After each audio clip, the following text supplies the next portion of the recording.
Some time has elapsed since the end of the regular season. You had time to think about this. Well, why have you decided now's the time to step down as the head coach? There's probably a lot of reasons, but ultimately we just felt like it was just kind of time. We had a great group of kids this year, and they worked extremely hard and did everything you wanted them to do, and kind of thought going into the year maybe this would be it, and with everything that just sort of transpired with them and having in my opinion, just a real great coaching experience, we just sort of felt this was the time. To point to one thing, I mean, there's lots of little things kind of build up over time, but at some point it was going to happen, and we thought this was probably just the right time. Are you just taking a break from coaching, or is this the end? I think that probably, maybe to be determined, if you will. I've thought about one, maybe staying on as an assistant, but that would be up to whoever takes this over. And then once my own kids have gone through their high school and college experience, maybe at that point, if the urge was still there to come back and do it. But that was one of the other big reasons, is we're starting to miss a lot of their things, or miss parts of their things to accommodate the football schedule, which honestly it's pretty much year round all the time, and so on a daily basis you're kind of scrambling to figure out a way to see things. So yeah, to answer your question, possibly long term, but there's probably a pretty good chance this is it too. What's the difference between coaching high school football now than it was back in the mid-'90s when you first jumped in? Well, that's a deep one.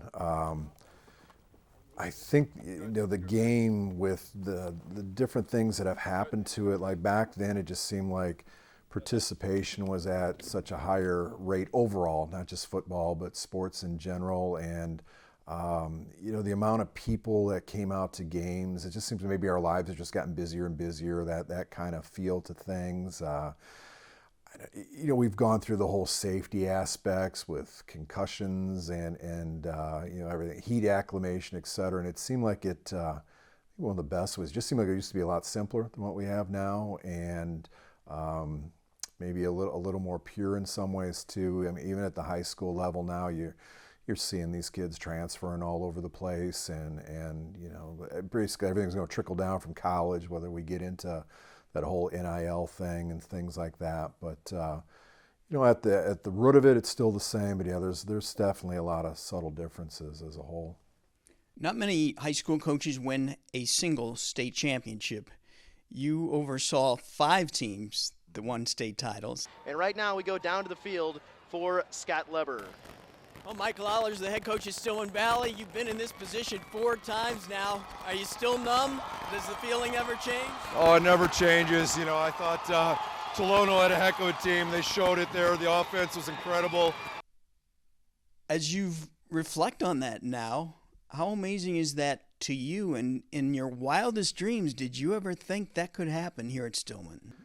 My thought when I first got into it, and I guess maybe my hope was, if we just ever be lucky enough to have one shot at it, one shot to just be in the state arena, let alone win one, and then it happened, pretty quickly there, and then to have multiple ones after. I mean, I can never say thank you enough to those guys that we had at that point. And seriously, obviously the guys still today, we've had, back in 19 and 22, I thought we had 2 very, very good teams. We hit the IC Catholic team, and was in their run at that point. But yeah, I mean, so fortunate. I know so many great coaches that never got a shot at one of them, and I know they were better coaches than I was. So just a lot of things came together, and with all of those runs, I've gone back in my own head, there was probably, in one of those games, there was a play somewhere that we made and they didn't, and we ended up winning a state title out of it. And that's just how thin that line of winning can be. And that's,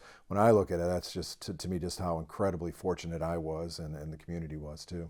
If I'm correct, your first year as the head coach was 98? 98, correct. And yeah. then the next year 2, you won your first title in 99. Yes. Mm-hmm. How old would you have been in 99 when you won that first one? I was 27 at that time. Yeah, I was 27, and our first group was a great group. We ended up getting stopped on the the 1 yard line down at Rockridge on a 2-pointer. We might have gotten in that year too. And I just remember after that game thinking, boy, that was probably our shot at it. That was it. And I may go again. And then just had some just great kids and families at that point. And that was, Bucky Babcock was on that group with some other great players. And we just kind of followed those kids, and they did a tremendous job. So I was so fortunate at that point to get one.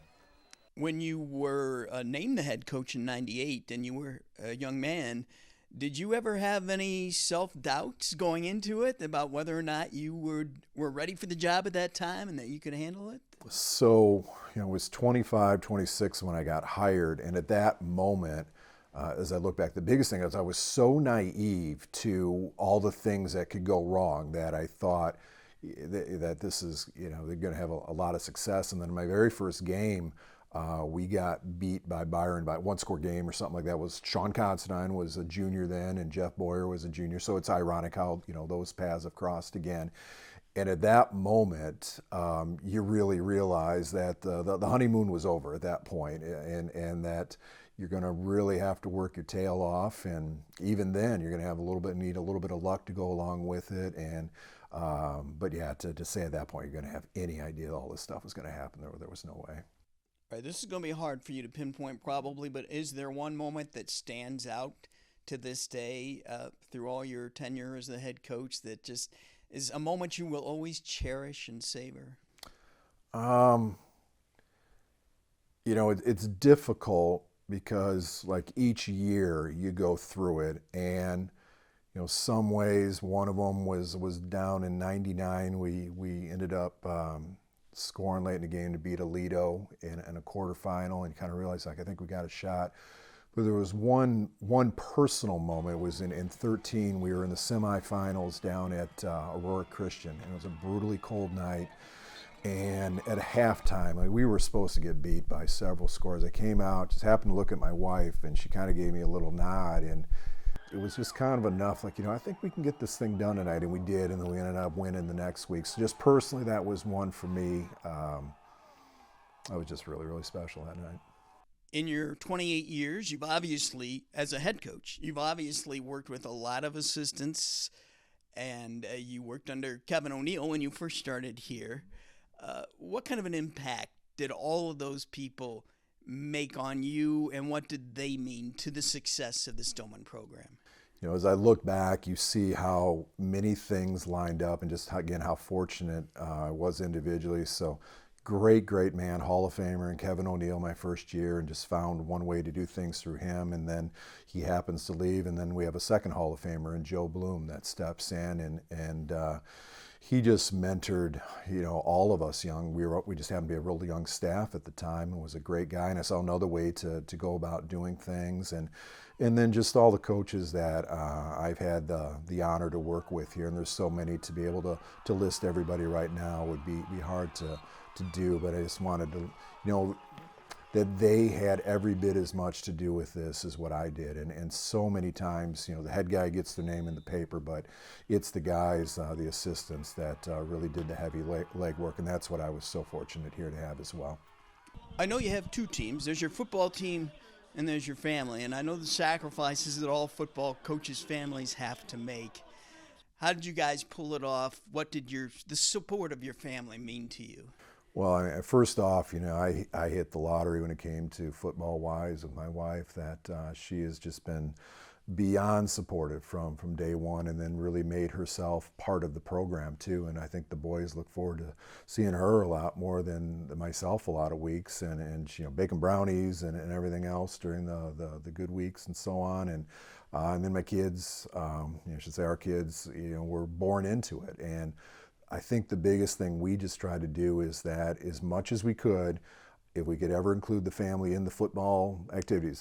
They grew up on the practice field. After school they came on out to the practice field and never blinked an eye at that. And I think that's a really important thing, for if any young coach that wants to be successful, is you're going to have to give up time sacrificing for the football. But if you can include everybody in it in any way that you can, that really helps. And then they're kind of bought in, and it just makes it that much more enjoyable for everybody. And I just got so lucky with my wife, and then Logan and Liv too, that they were a big part of this whole thing.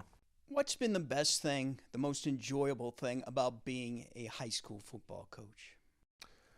I think maybe the best thing is watching young men go on their journey. You see them come in as freshmen, and I actually teach 8th grade, so I see them then and what their maturity level is at that point compared to where they often get to by the time they're seniors. And then, a great, thing that I've had is then watching them in the rest of their lives. Now that we've got people players that are in their 40s now at this point, and seeing them raising their own kids and them coming back and saying, a lot of those things that were taught out on the field and maybe we didn't like at the time, we're now getting it with our own kids about discipline and things along those lines. So that's probably the whole long-term journey that I think hopefully most coaches, you want to try to create better human beings. And we've certainly not been perfect at it, but we'd like to think that we've had some success stories over the years. I'm around you coaches a ton, and I know how hard you guys work, and I know you don't get paid a lot of money, and I know the grief you sometimes have to put up with from people. I'll just leave it at that. Is it all worth it? And do you have any advice for young men who are considering becoming a head coach? Yeah, first off, I think it's absolutely worth it. And the advice to the young coaches is that you've got to really kind of figure out who's really loyal to you and keep that circle real tight to you. And it's probably harder now than other young people. You've really got to learn to block things out because it's not a matter of if it's going to happen. You're going to have your critics. And most of the time they don't have a lot of clue about what you're really trying to accomplish. But those memories that you're going to make with a group of kids, particularly if you're able to stay with it long term, there's just very few places else in this world of your life that you're going to have those. The lows are low, there's no doubt about that. But the highs, there's very few things in your life that you're going to have that are going to top those, maybe outside of marriage and your kids being born and stuff. And that's where I feel like we're really, really fortunate over the years that we've got a great book of memories up in the head from all the players and coaches and just the community as well. What do you hope your players will remember about you? I hope in a lot of ways that they know that in the long term we were just trying to do our very best to give them as much success as possible. And I'll openly say it, that I know I was not always the easiest person to play for, trying to be, demanding, and there was a certain level, a certain standard that had to be upheld. And I hope they know long term that, that it was meant for the good, and probably also just how much they meant to me. It's a lot of great memories with all of them.